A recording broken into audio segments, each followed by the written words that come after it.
I was coming on, somebody came up to me with a little camera and said, "Can I ask you a question? I'm videotaping." And I said, "Sure." And she said, "What's the most surprising thing that you experienced here?" And I thought for a minute, and I thought, when you all started to improv and the willingness with which you jumped in and doing things that were so foreign to you or foreign to many of you, but just the willingness to do it. And I went to graduate school in theater. I went to drama school. It was a 3-year program, and I remember when I had to start learning that and how much in my head I was and how I worried about the next moment. Was what I was doing okay? And I've got to say to you that in a day and a half, you have been going through and accomplishing so much of what is fundamental to a good drama school experience. You may not be up here, singing or doing Shakespeare, or maybe you will, what do I know, why should I put limits on things? But you have accomplished and experienced some of the things that are so key. That letting go of just being in your heads, the idea of discovering things from a different place, collaborating with other people in a different way. Myra talked about that yesterday when she talked about interdisciplinary and why things had failed. It was because people couldn't work that way, because they were stuck in their own ideas, they had a position, they had their intellectual training that was butting up against somebody else's heady ideas, and they didn't know how to work together. So these lessons that you've been learning, these processes that you've been going through, are actually contributing so much to the fundamentals, not just of spread, but of what you're going to spread and how you're going to spread it. So just a little bit about art. And I noticed that it's been permeating everything here. We have these gorgeous trees. We have that wonderful pianist out there. We had someone singing last night. There's a whole theme of art contributing. So what does art contribute? It enhances our lives. It makes us see things differently. It comes from a different place. The process of creating comes from a different place. And it comes not from the head, sometimes from just a deeper place of the willingness to jump off that place. And the real wonderful thing is when those heart and head coming together. As May said this morning, she said you need both. You need the intuitive and you need the cognitive. You need the analytic. And that is true about artists. We need to be able to create, but then how do we frame the issue? And that's going to be part of scale and spread. But the thing is that how do you create? August Wilson, the playwright August Wilson, used to say that his characters spoke to him. He would just sit down and allow it to come. And so we're in this allowing phase of creating possibilities. And as I walked around, and by the way, some of you, I think, are right on the verge of spreading the message, right at the cusp, the end of the prototype is leading you very naturally into how you are going to express it. And my suggestion about that is take leaps. Don't try and do it right. Don't try and do it narrowly. Don't ramp up to what you think is appropriate. Because when you come back to maybe how you need to put together a grant, or maybe what you're going to say, already I have seen some of the imaginative leaps that will then inform what you're actually going to do and how you're going to describe it. Not just here, but in the future. So we're looking for that different, that more expansive sense of how you can create, how you can imagine, how you can dare, and what you can learn out of that process. Okay? So what is happening next? So you're going to go back into your groups, and this is about putting the message together. And sometimes, it's interesting because mostly what I do in life is I go around and I work with executives, I work with academics, I work with physicians, I work with nurses, I work with all kinds of people, and my real mission is to combat the deadness of professionalism.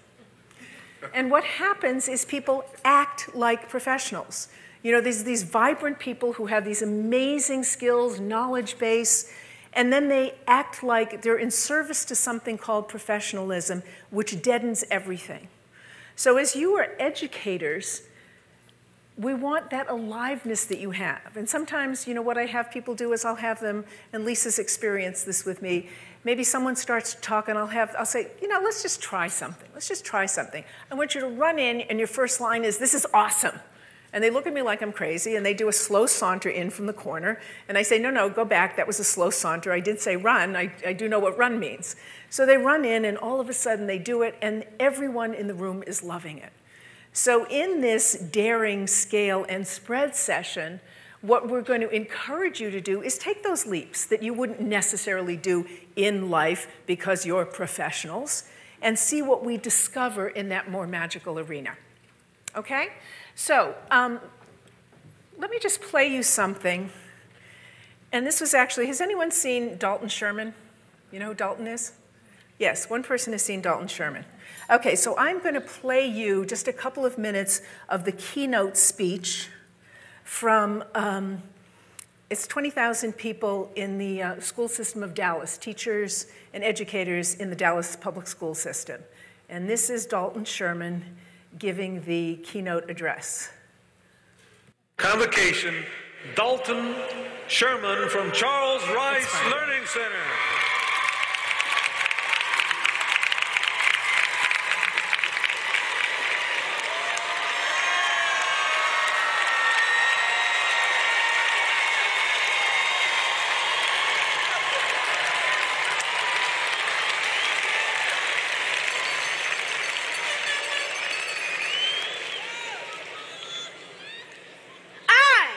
Believe in me.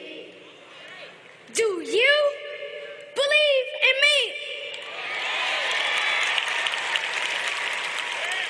Do you believe that I can stand up here fearless and talk to over 20,000 of you?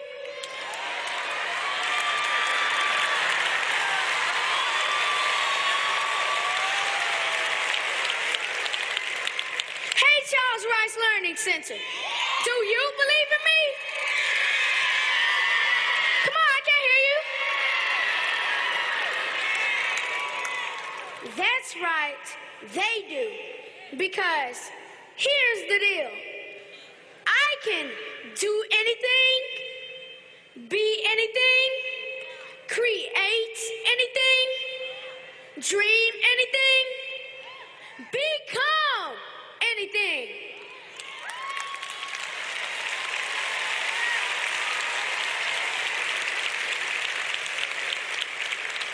Because you believe in me. And it rubs off on me. Let me ask you a question, Dallas ISD. Do you believe in my classmates?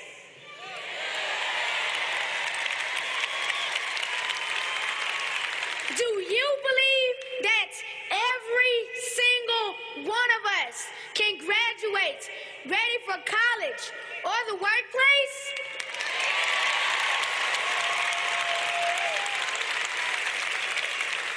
You better, because next week we're all showing up in your schools.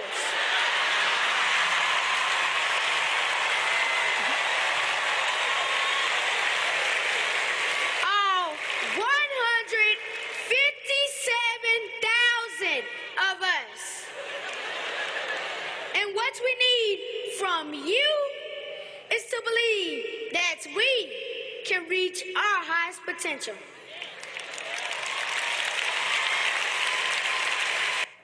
Okay, Dalton Sherman. Now, yes, give Dalton Sherman a hand. Okay, so here's the thing, is that the year before they had an adult inspirational speaker who did a PowerPoint presentation, and they decided that wasn't working. And so what they did was they found Dalton Sherman, and they wrote this piece. They wrote it for him, and he practiced it all summer, and he got up there and he delivered a message to 20,000 people. So the point of this is thinking differently. What's going to reach your audience? Who's your audience and what's going to reach them? The other thing to consider, and sometimes, you know, we have to understand what the norms are, but what else do you want to bring?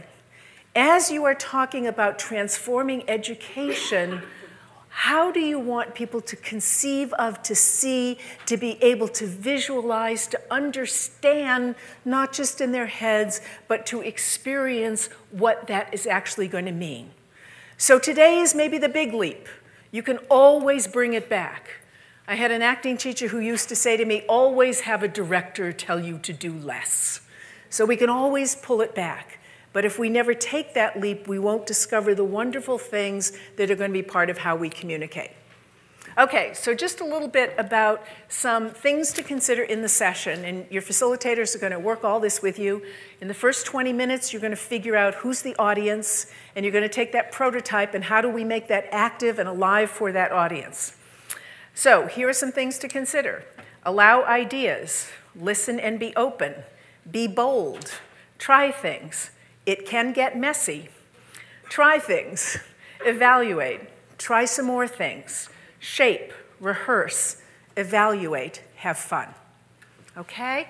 So I'll be wandering around, so I'll be seeing you, and you know you're all performing tonight. So have a wonderful time, and I'll be seeing you in the rooms. Thank you.